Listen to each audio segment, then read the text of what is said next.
I work these days in Lausanne. I've been there a few years. And in Lausanne, we're about to launch what we call the Lausanne Report. This is a report that we've trolled activities, events that are happening across the world. Yeah. And what we forecast could be coming at us as an industry in the next 10 to 20 years. So this is our interpretation based on putting our brains together. We have some macro trends and some micro trends. I can't give you the Lausanne Report right now. It goes into about 900 pages odd of research dossiers. But I'm going to give you 6 or 7 things that we could see coming. Some of it we'll agree, some of it we'll disagree. And I'm hoping our 2 colleagues and panelists here will disagree more than agree between themselves, not with me. Okay. So what could happen in our lives? We're seeing some macro indicators and we're seeing some impactors on our trade directly. Big ones, if I say first, is the Internet of Things. Now, this is an old song that we've heard again and again and again.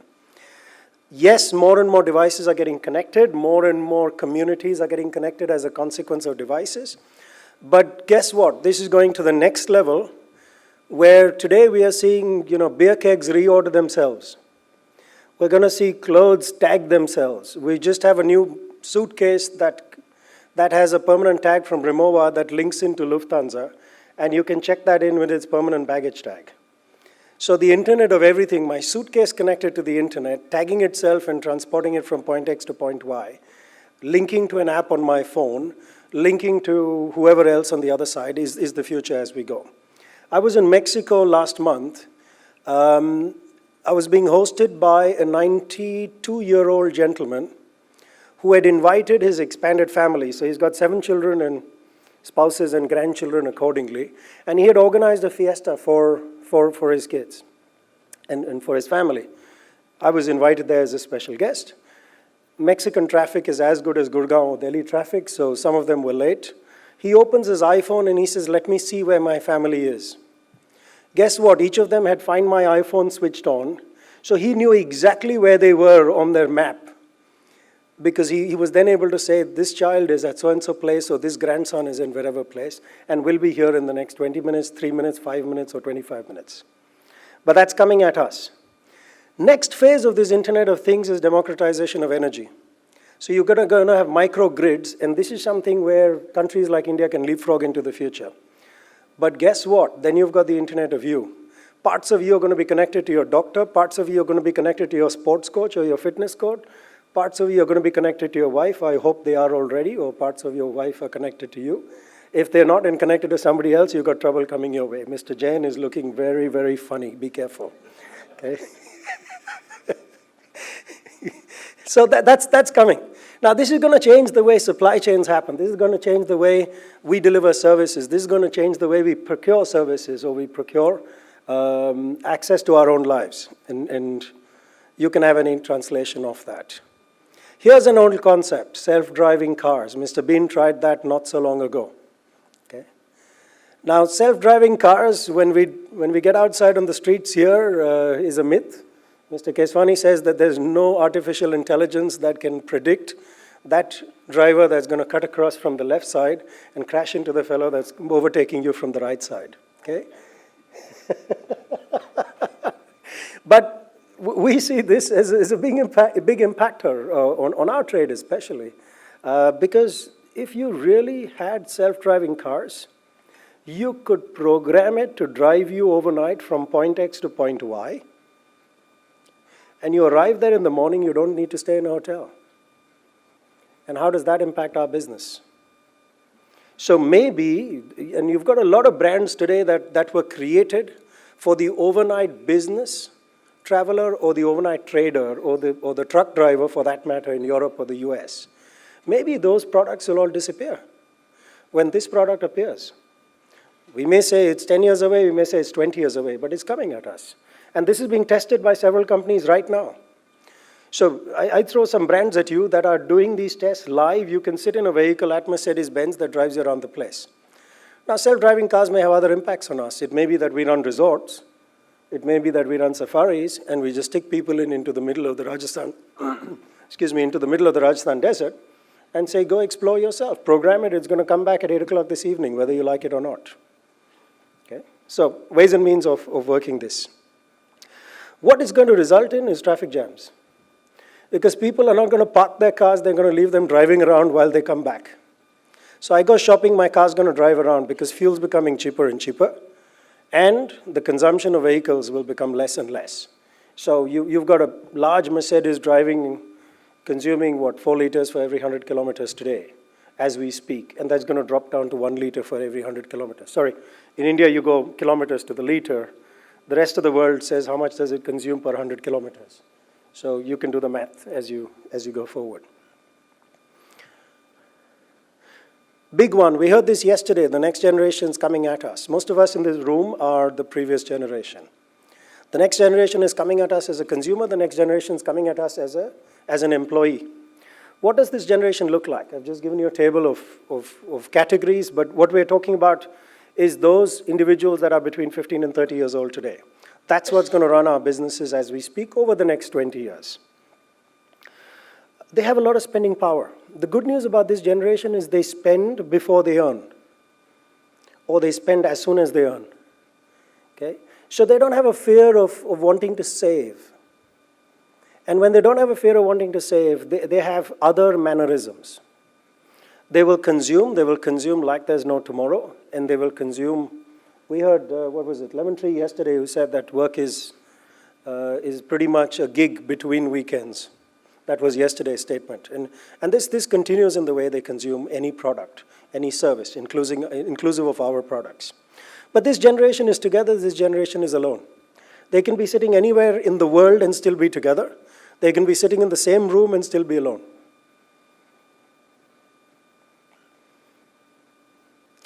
Another phenomena that's happening, electronic word of mouth. More and more and more, they believe what lies in cyberspace. And that is the truth, whether you like it or not. Not so long ago, Jung had said perception is king. And the world is not the way it is, the world is the way you perceive it. In this generation, it's with the way the internet perceives it, or the word that lies on the internet. That may be reality, that may be a lie, we don't know. But that extends into what we call the phenomenon of social proof. So if multiple individuals in the community say on cyberspace that this is good, that's fine, no problems at all. And that can be a random person out in the middle of nowhere. I don't need to know him or her. As long as she has said that this hotel is great, I'm going there, no problems.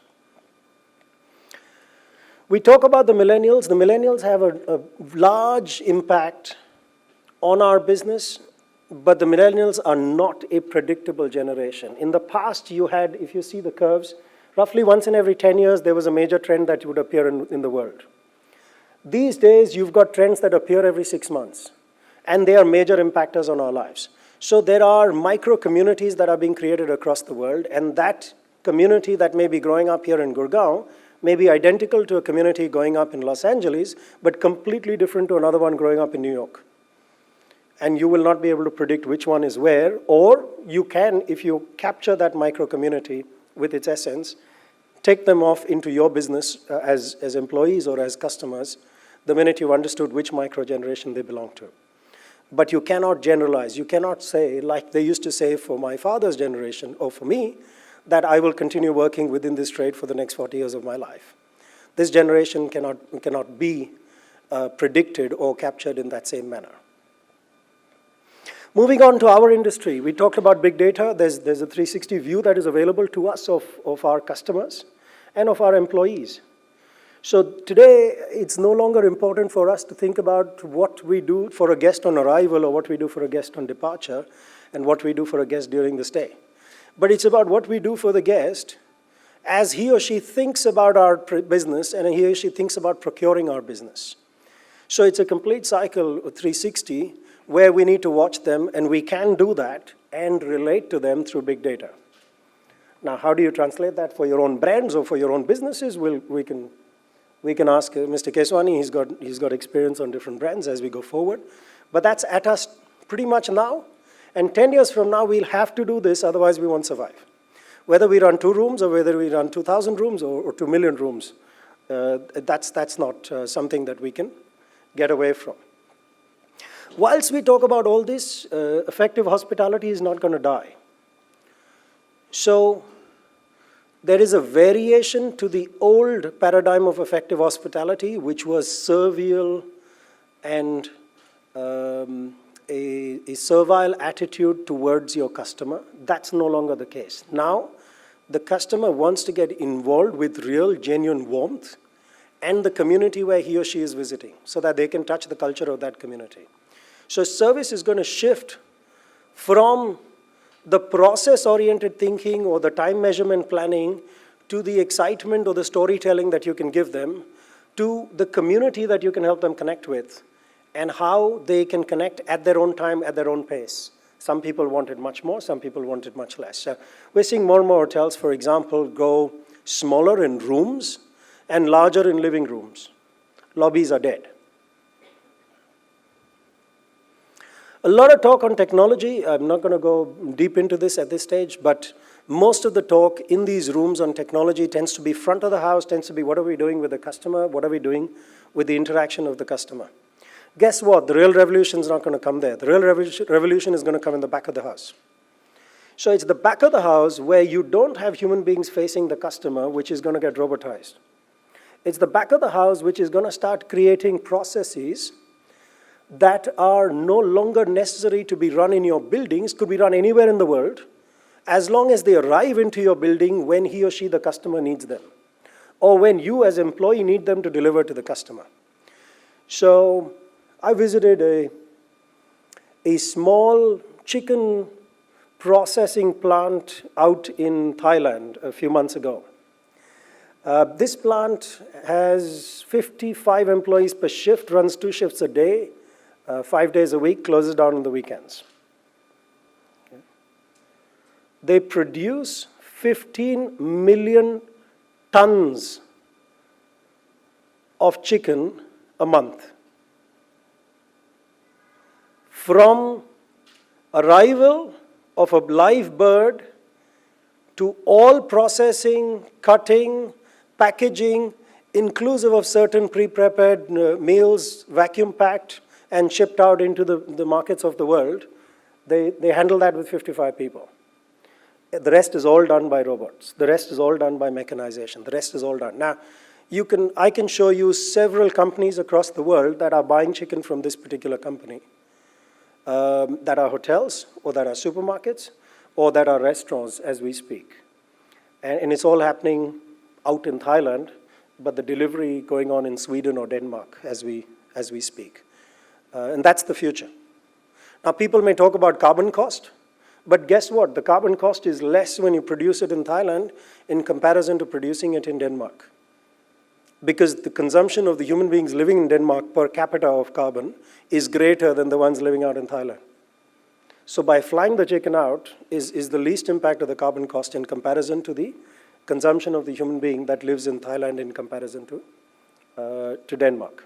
That's reality, whether we like it or not. But robotization, automation, back of the house is where the move is. We hear about the front of the house. I added Oyo as a label this morning. But we've seen movements by several communities. Airbnb, everybody hears of. The global hotel community is up in arms, wants to tear the clothes of Airbnb and bury them as soon as they can, because that's a different distribution pattern. That's a different way of getting stock into the community, into customers, and taking away, hopefully, or maybe, sales from hotels. Guess what? Everybody thought Airbnb was something that appeals to the new generation.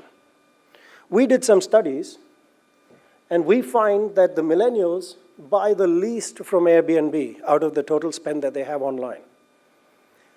So they're booking more holidays of hotel websites than they're booking of Airbnb. That was revolutionary. There are impacts to it. So who's using Airbnb and where does its market cap come from? Partly our imagination, partly the bookings that happen. We'll see. Maybe we can create variations. Sharing economy has a bigger impact on us with our employees. Old days of steep pyramids are gone. Modern days, you can see what we call Uberization of the workforce. So your receptionist is going to have an app and decide whether he or she wants to come and work in reception with you or work in the laundry today. or whether they want to drive a car, or whether they want to work in the health club today. And somebody working in point X can agree to work in point Y. Sometimes they may agree to work across properties because they work for themselves, not for you. And they connect to you through that app. Anybody thought of hiring this way? On an hourly basis? It's coming at us, whether we like it or not. Okay? Great solutions for restaurants, great solutions for part-time students that want to work, etc., etc. But we'll see that. The big boy in the room is still Google, whether we like it or not. Yesterday I saw 2 buildings being constructed where Google's going to be moving in. Google had Hotel Finder as a product ready 2.5 years ago. Hasn't gone live with it, or just pressed the button last month to say we're going up big time with it. And that was simply because of the advertising revenues that they were getting from other online booking engines. So there is a shift coming now. Either Google is going to eat them up or Google is going to replace them, but we know that that shift is coming as we speak, and the impact of that on our businesses is going to be reasonable because that's the big boy there. If you want to know more about the report, come into Lausanne, 11th of April. That's where we launched the report. I've thrown some trends at us, and I'd like opinions from our 2 superstars on stage here. So I'm just going to go back to that slide. There you go. General drivers and specific drivers. Mr. Keswani, you want to take one of these on and say you disagree with self-driving cars disrupting Gurgaon? It's got nothing to do with the cars. It's to do with the artificial intelligence of an Indian driver. No, I don't think anyone can disagree with the points that you put out. Some of us saw an ad by Sony many years ago, I think it was 5 years ago, which said so many kind of roles and so many kind of jobs never existed in the last 10 years. And within the next 3 years, we won't even know the 100 million job types that will be created in future. So all these things that are there are distinctive possibilities. They will cause the disruption, just like you mentioned, Oyo. But I think in each of these, generalization may be a problem, because each country, each population, and you talk about customizing behavior, I think you need to understand the customizing of a demographic. What will get adopted at what stage in time, how quickly or rejected thereof, will really depend upon how the mindset of the customer is tomorrow, and which is the customer whose mindset you are really prone to capture. So is it going to be the typical economy mid-scale customer? Is this going to impact the luxury customer first? I think trends will emerge. But all these are possibilities. Somebody said Simpsons projected Trump to be president in their Seattle 10 years ago. So all these are great projections. But we'll have to see how it works in each geography.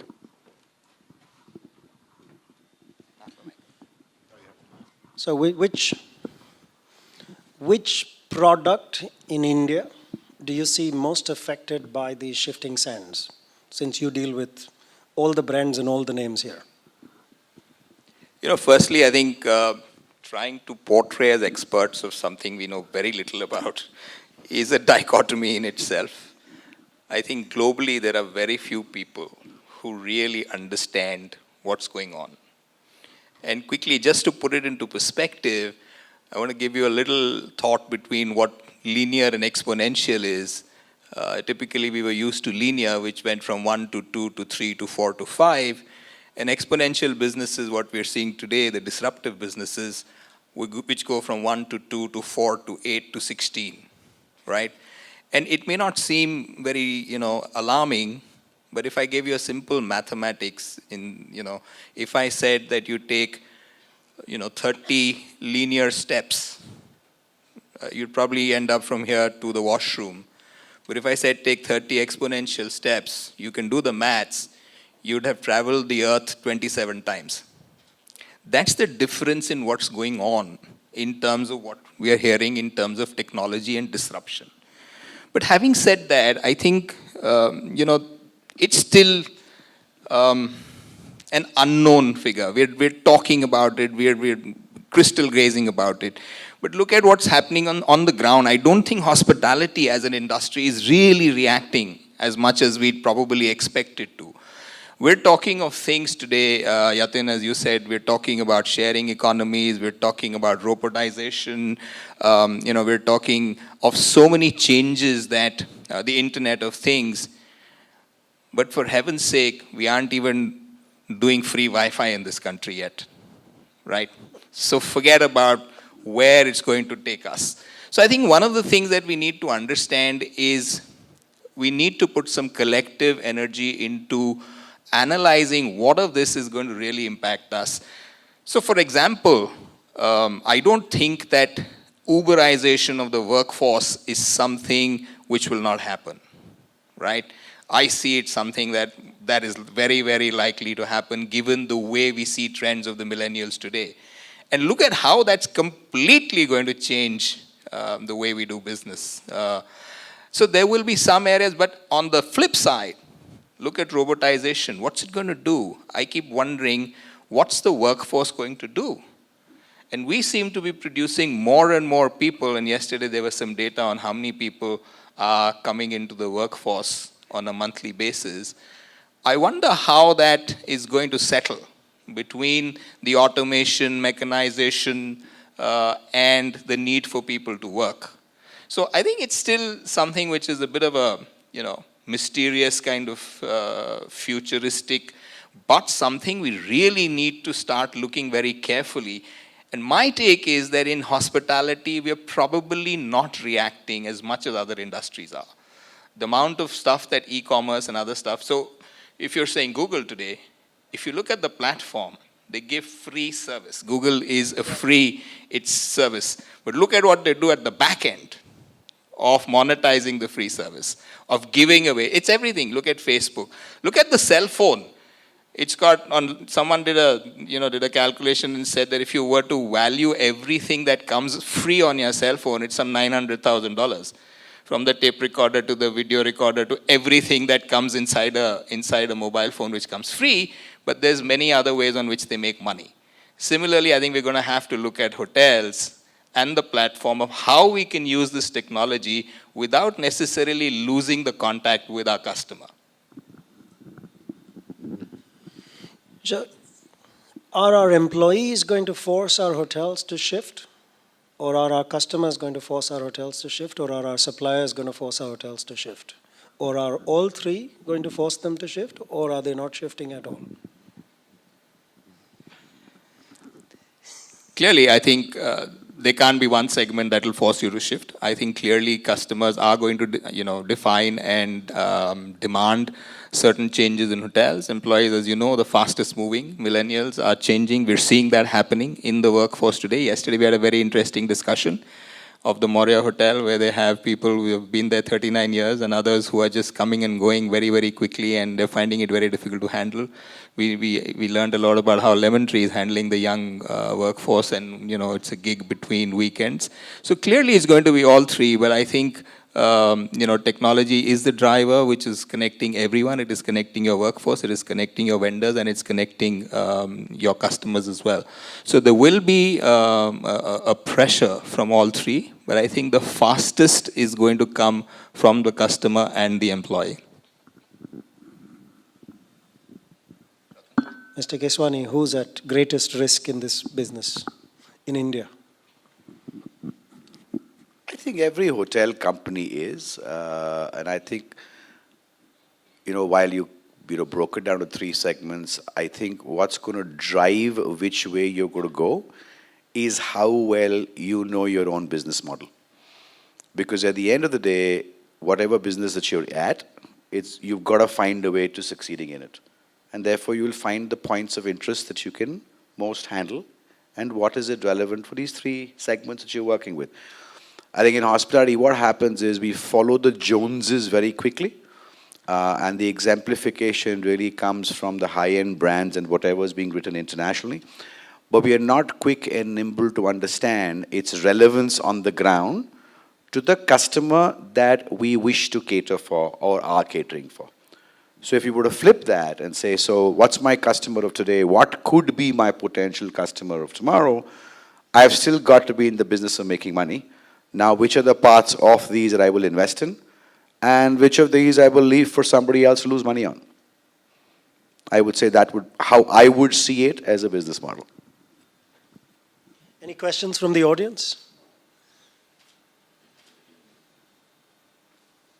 Yeah, BC. Biswajit. Do we have the usherers? Yes. Would you pass on the mic, please, quickly?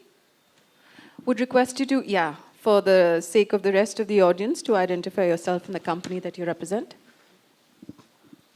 I'm with Accor Hotels, Biswajit.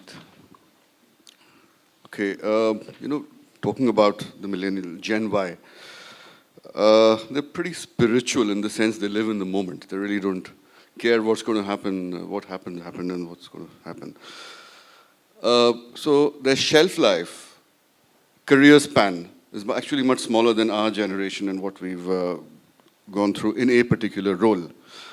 How would the industry cater to this? A, to capture their attention span, to be able to fulfill their thought processes, job satisfaction, career graph, and using, because technology, they're abreast, they're faster than whatever's happening, whether it's back end, front end, whatever. So this is the challenge. So a Gen Y would probably do a lot more jobs than we've ever done.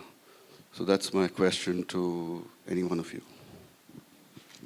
So, Biswajit, let me just try. I'm not sure in an earlier panel whether Yeti mentioned it or Vijay Nagpal, who's also an ex-colleague in the business of learning and development, mentioned it. But he actually articulated, and he's done a book about it, very well, to say today's generation is into these devices, and therefore they're into online communities. So the shelf life of an employee is not going to be defined by your loyalty practices and succession programs. It's how you address the online community group that person is involved in. Their sense of belonging is within their online group. And the more you work and understand the subgroups in these online groups, and then try to understand what their individualized needs are, just like you're trying to customize behavior and responses to a customer, that will define a longevity and response. But it's no longer the typical old charm systems that are going to work, or anything that we've learned in classical HR that's going to help us take them forward. Can I react to that from our experience out as a school as well, and I run schools across the world. The next generation works as hard, if not harder, than the last generation. So it's a myth that they are wasters. And this is a classic generation gap where my father always believed I was a waster, okay, and still believes that. And I believe my son is a waster. So that's one myth, okay. What happens is that to some extent, when we were growing up, we were told we'd have a career. If I worked hard in my early days, I would be prosperous in the later days, okay. And that's not been a lie. I've done okay. But the next generation doesn't care about being better off 20 years later. They care about being better off now and in the moment. So the triggers that you have to give them will be triggers of equality, of respect. That's where hierarchies are flattening. Then you've got to give them micro targets. So you have a short-term target to say, here's a project that you take on for the next 3 weeks, crack it, and then move to the next project, and the next project, and the next project. So you've got to give them excitement. It's the same as I've got a new game, and I want to go from level 0 in that game to level 18 in that game, and after that I move to the next game, and the next game, and the next game. So they do work off these triggers. And then don't underestimate this community. The community, I put that up as well. You know, they're together, but they're alone. So they could be working in a team here. The next generation is almost always brought up in smaller families. And man is a social animal, so they seek communities, and those communities will come from their friends or their co-workers or the teams that they create in cyberspace. So as long as you can trigger those communities, you will be able to get through to them and get those communities to react or move in a direction that you wish to. But You cannot tell them that this is a 30-year vision or a 20-year vision. That's wasted on them. You cannot even tell them, here's a 3-year plan for your work-life environment. 3 years is way too long. At the end of 1 year, they want a long service award. Okay? So you've got to deal with them on a monthly basis or on a quarterly basis. And if you fail to deal with them on a quarterly basis, you're in trouble. Now, go back to most HR theory. That was written when mechanization appeared, when the Industrial Revolution happened. Our organization structures were written then. Most of the books were written then. Even if you have a book today, you're outdated, because books don't exist, right? Knowledge today appears of multiple sources as an electronic word of mouth. So life has moved on. You've got to use those sort of triggers for these employees. And how many of us are still living in the days of hierarchies, morning meetings, XComs, but those are alien concepts for them. They will meet for a particular purpose and carry on into the next zone. Are you saying they are less sensitive than our generation? They are completely trigger happy where these devices are concerned, and they're shifting? And if you've, from my topic when I was on the panel, I spoke about sensitivity. Yeah. So do you think that they really don't care and they move on? Because there is the human, at the end of the day, whatever it is, we're human beings, whether young, old, or middle age. They care for a cause, and they care for a community. Right? They don't care for the scarcity mindset that we have, or we had. So that's, if you use scarcity as a trigger to control them, they'll give you the two-finger salute and say, thank you very much, bye. But if you give them community, then they'll work through with you for the rest of their lives. That's just the shift. Absolutely, I couldn't agree more. Thank you. I think it's changed from, and every generation will change. Look at, the opportunities today as vis-a-vis what we had when we started. Look at the sheer amount of information, that is available to youngsters today. Look at the various kinds of opportunities which we hadn't even, dreamt of or ever envisaged. And that's really is what is changing the world, and that is reality. And I think, frankly, one of the things that I like to say is that whether we like it or not, that is the story. We may not like many things that may be changing our lives, but whether we like it or not, that is what is happening, and that is what is going to happen, at least from what we can see. How the world will shape up 20, 30 years later, you and I don't know in reality, but it clearly seems that there's going to be a very, very remarkable change, whether we like it or not.